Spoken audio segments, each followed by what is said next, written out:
training camp and starting the 2021 season. We're all excited to get going, and obviously have a long way to go. We'll just take it one step at a time, but it's good to get the players in that have been in for a few days here, the rookies and the quarterbacks, some of the other veteran players that are here.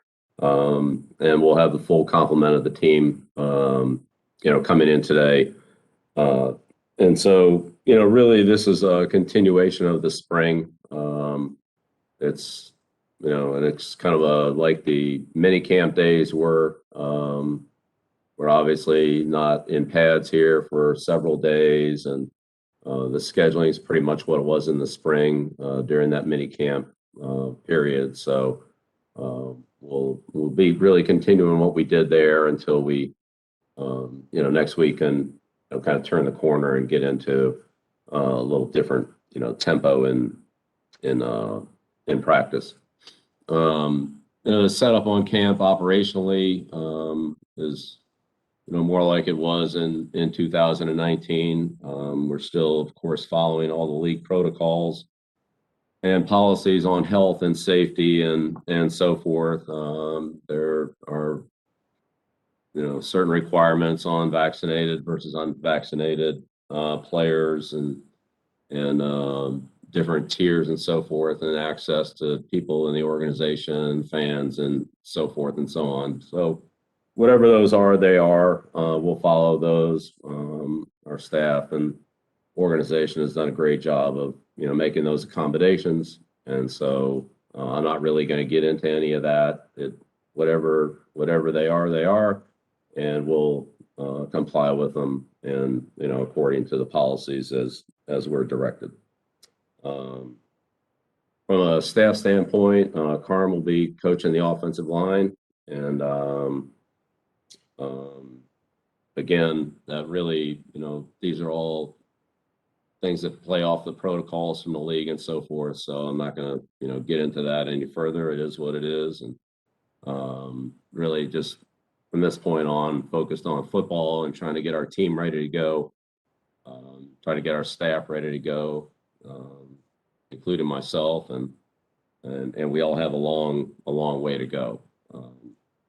One thing that was evident from last week when some of our players reported early is that we'll have a number of players that won't be practicing or starting practice at the beginning of training camp that are in different stages of rehabilitation. They're all, working hard, anxious to get back on the field, and we'll follow the proper procedures and protocols as it relates to each one of them individually in their particular situation. So I'll be on kind of a day-by-day, case-by-case basis, and we have a lot of work to do and evaluations with them, which we've begun, but we're certainly a ways away from being completed there. So we'll just take those players individually day by day and move them along, and when they're ready, then they'll be ready to go. So again, that's very much of a just see how they progress, and we'll see what time frame they fall into. So that's where we are for today. Won't have any on the field activity except for the conditioning run for the players that are have just come to camp, and then we'll be on the field tomorrow morning and really continue the process pretty much from where we ended up and left off in the spring. That's it. We'll open up for questions. We'll start with Alan Siegel, followed by Mike Reese, and just remind to turn your camera on and mute yourself after you're done. Thanks, sir. Okay. Good morning, Bill. Hey, Alan. In your career, you've always, you've played a lot of young players, there's no doubt about that. But I'm just curious in a general sense, when it comes to rookies, do you have a philosophy on dealing with rookies as you start training camp? And if you do have that philosophy, does it vary from position, from wide receiver, defensive tackle, quarterback, linebacker, et cetera? Yeah, I think, Alan, that every year is pretty much a clean slate for me with everybody. Myself, other coaches that have a lot of experience, players that have a lot of experience. So we all have to start all over again, new players. how fast and what kind of impact they'll have. There's really no way of knowing or predicting. You just have to take it day by day and see how it comes along. Some young players, start fast and fizzle out. Some start slow and come on strong. Some start fast and keep it at that level. Some players, never really have a big impact. So I'm not really big on the expectations. We'll go out there and continue, as I said, the process we started in the spring and see how all the players and our team comes along and how it all fits together. I don't know exactly how that's going to go. And I'm sure we'll see some things along the way that we haven't prepared for that we'll have to adjust to. That's part of football and part of coaching and part of the NFL season. So I think we'll just have to see how it goes. Thanks, Bill. You're welcome. Next question, Mike Reese, followed by Ben Volen. Hey, Bill. Good to see you. Another camp. Hope you're doing well. Yeah, you too, Mike. Yeah, definitely. So just a couple topics that we haven't had a chance to talk to you about that came up from the last time we talked in June. I know we had asked you a lot about Stephon Gilmore, and he's since that time has said publicly he wants to be paid what he's worth and hopes something can be worked out with the team. Where does that situation stand, I guess, from the organization's perspective? Yeah, we're not going to talk publicly about contracts. And then Nikhil's agent, Bill, had publicly sort of come out and requested a trade. I guess, what is the organization's response to Nikhil's agent's request? And are you on board? Are you okay with him? Is he on board with what's going on here, I guess? Yeah, not going to talk about contracts and personal situations. And then my last one was just no pads until next week.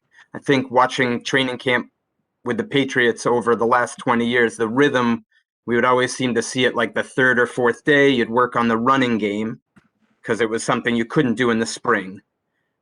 So how do you adjust now with that, the pads not coming on, I believe you said, for several days and turning the corner into next week? It seems like that's delayed, I guess, from what we've seen in the past. Yeah, well, we'll follow the rules and be compliant with them and try to make the most out of whatever opportunities we have to prepare our team. The next question, Ben Volen, followed by Phil Perry.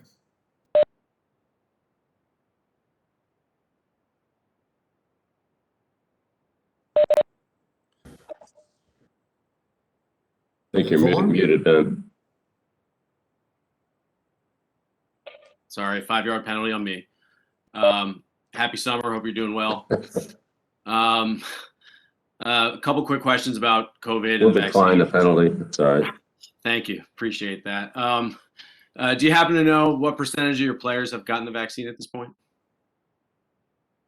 I don't know. Well, quite a few of them. Most of them probably, but whatever the protocols are, we'll follow them. So those are individual decisions. There are categories for everybody. So wherever they fit, they fit.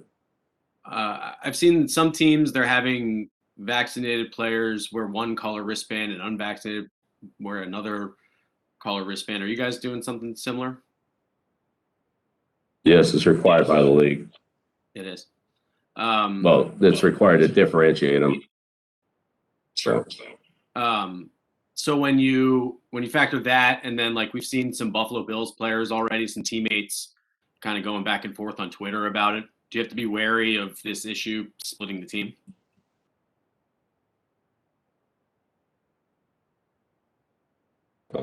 Yeah, again, there's a lot of those things that you're mentioning, Ben, are out of our control. So we'll deal with the things we can control and go from there. All right, thanks.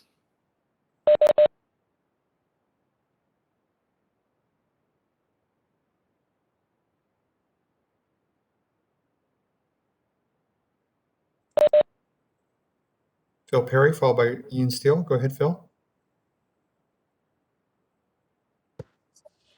Hey, Bill, how are you? Good, Phil. How's it going? Pretty good. I just have one follow-up to Ben's protocol-related questions. The league obviously announced that there would be some new sort of team-related penalties this year, as far as potentially having to forfeit games and some financial penalties if games can't be played. Have those rules impacted your team? Do you know, to the point where maybe the rules have led to new vaccinations for your players? Yeah, I don't know.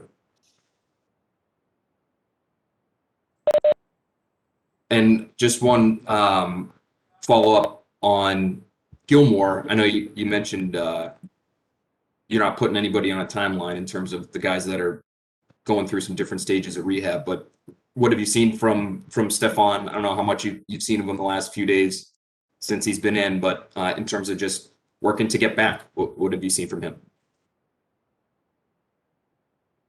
Yeah, that's what he's been doing, and we'll evaluate the progress. Next question, Ian Thanks, Steele, Bill. followed by Andrew Callahan. Hey, Bill, how are you? Great, good. How's it going? Good. Football question for you. Will there be Great. will there be an open competition for starting quarterback during this training camp? Yeah, as I said, every one of us has to go out and establish our level of performance in whatever our role or capacity is. So it's a new season.